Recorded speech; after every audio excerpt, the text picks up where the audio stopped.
మరోవైపు కాంగ్రెస్ నేత ఫిరోజ్ ఖాన్ మాట్లాడుతున్నారు. లైవ్ లో చూద్దాం. సార్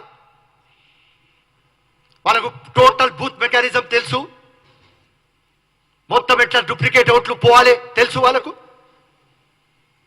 ఆఫియా ఓటు ఉంటది, బుర్ఖా పెట్టుకొని సఫియా పోయి వేసుకొని వస్తుంది. ఎట్లా పట్టుకోవాలి, ఎక్కడ ఇస్ ద మెకానిజం చెప్పండి సార్.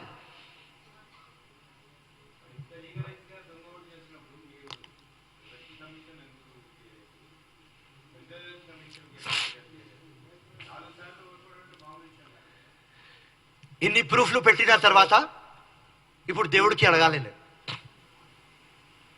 ప్రూఫ్లు పెట్టకుండా మాట్లాడుతుంటే వేరే మాట.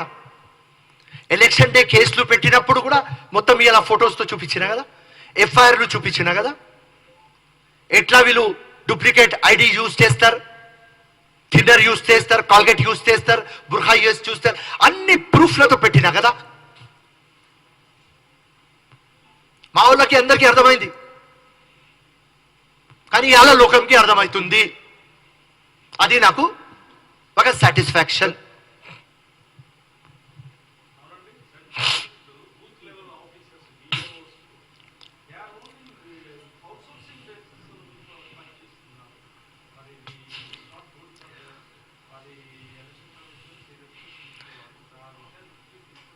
హండ్రెడ్ టైమ్స్ చెప్పినా మీరు స్వీపర్స్ కి పెట్టేస్తున్నారు.